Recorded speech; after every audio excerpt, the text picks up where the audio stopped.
Going under the knife can come with a cost. Dr. Alex & Co explore the pros and cons of cosmetic surgery at 8 tonight in New Naked Education. But now with Jackie Long and Matt Frei, it's the latest Channel 4 News.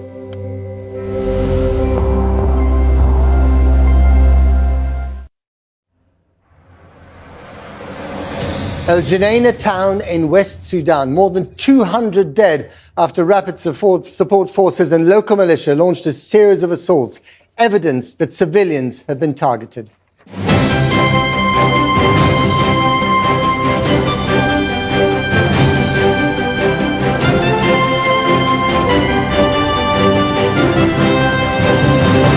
Good evening. For the last 2 weeks, much of the focus has been on British citizens and other foreigners desperate to flee Sudan.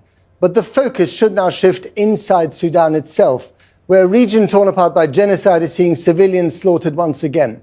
Tonight, we have evidence of a string of attacks on displaced people in Darfur in the west of Sudan. The United Nations fears that the whole country is on the verge of all-out civil war, and thanks to its size, Sudan would not implode, it would explode in a highly volatile region.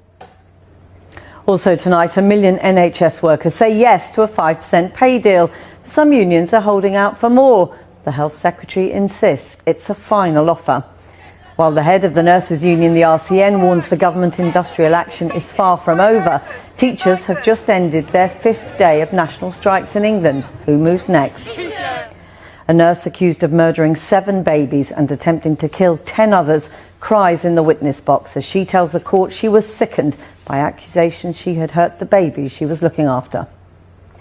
And at 7:30, it is the biggest killer of people aged 18 to 45 in America, fentanyl, a synthetic drug sweeping through the US. Tonight, a special report from inside one of Mexico's most dangerous cartels, which produces and ships the drug across the border with deadly consequences. Sudan's warring generals have agreed, in principle at least, to a 7-day ceasefire starting on Thursday as fighting continues in the capital Khartoum. That's where much of the focus on this conflict has been. But we've managed to get exclusive footage which reveals how civilians have been targeted in El Geneina in the western Darfur region.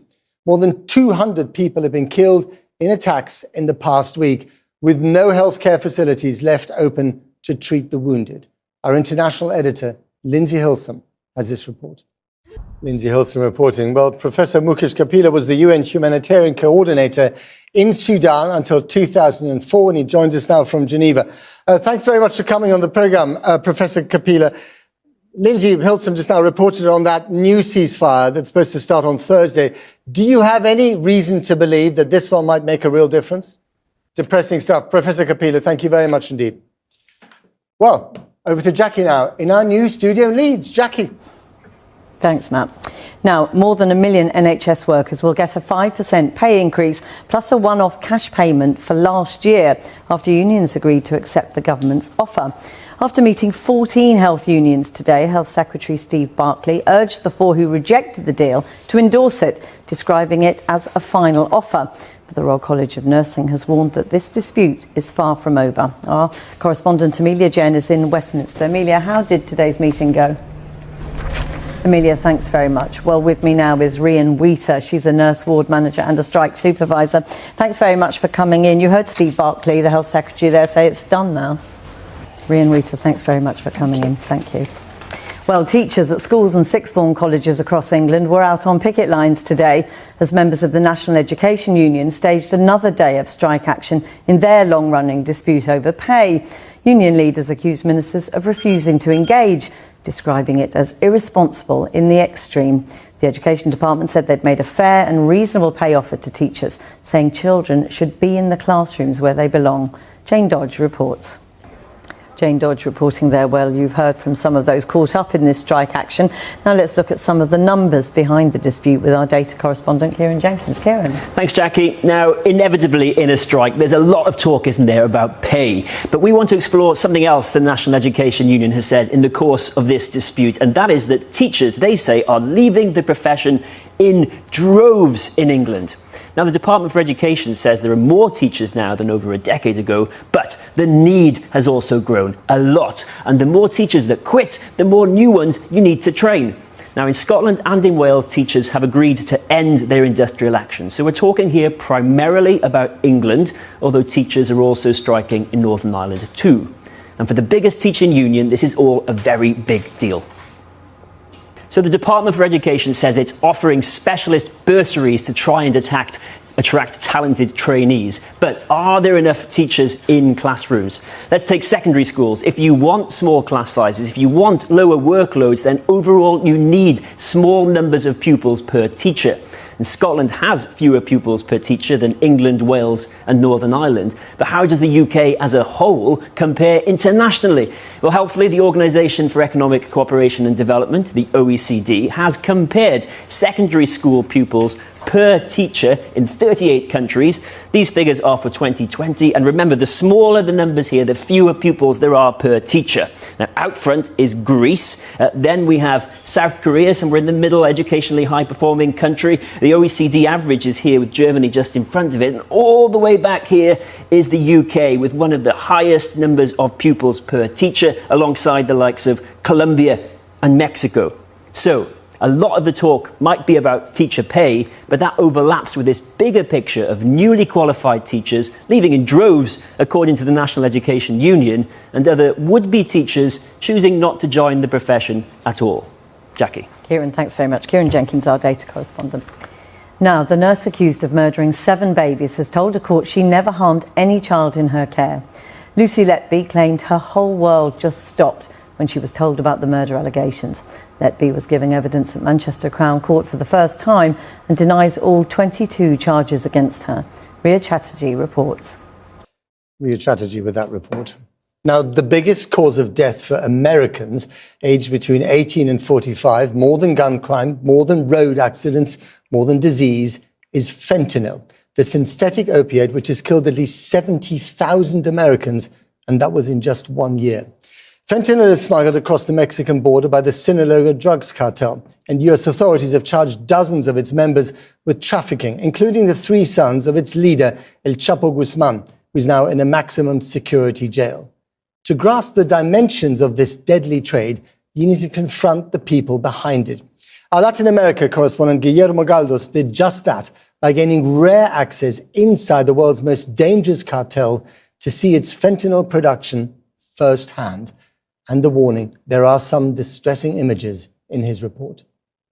Kieran Woodley with that devastating report. Well, just before we came on air, I spoke to Ben Westhoff, who spent years investigating the hazardous world of synthetic drugs and the illegal industry behind the opioid epidemic. I began by asking him whether it was possible to tackle the fentanyl crisis, given how cheap it is to produce. 7 people have been injured after a series of rockets were fired from Gaza into southern Israel, with 2 hitting the town of Sderot. The extremist Hamas group and the Palestinian Islamic Jihad claimed that they had fired the rocket barrage just hours after a high-profile Palestinian prisoner died in Israeli custody after a hunger strike. The IDF chief of staff said that anyone who tried to harm Israel's citizens would regret it. Back to you, Jackie, in Leeds. After the break, revenge of the chatbots. The man credited as the godfather of artificial intelligence resigns from his job, saying he has regrets. Have we created a monster we can't control?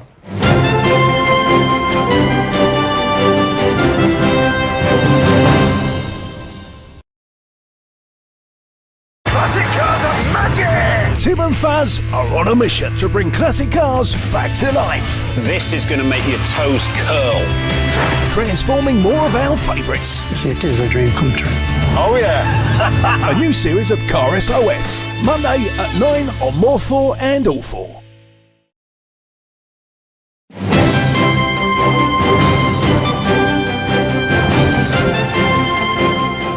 Welcome back. They call him the godfather of artificial intelligence, a pioneer of the technology. Now Dr. Geoffrey Hinton has quit his job at Google, saying he was worried about the dangers of AI.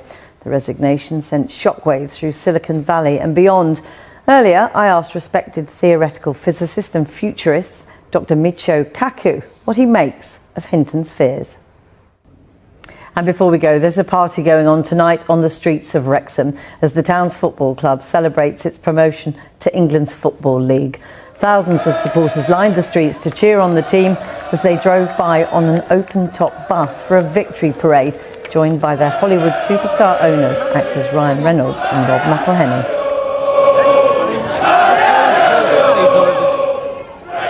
Well, that is all we have time for tonight. We're back at 7 tomorrow. Good evening from the team in London and all of us here in our new permanent studio in Leeds. Good evening.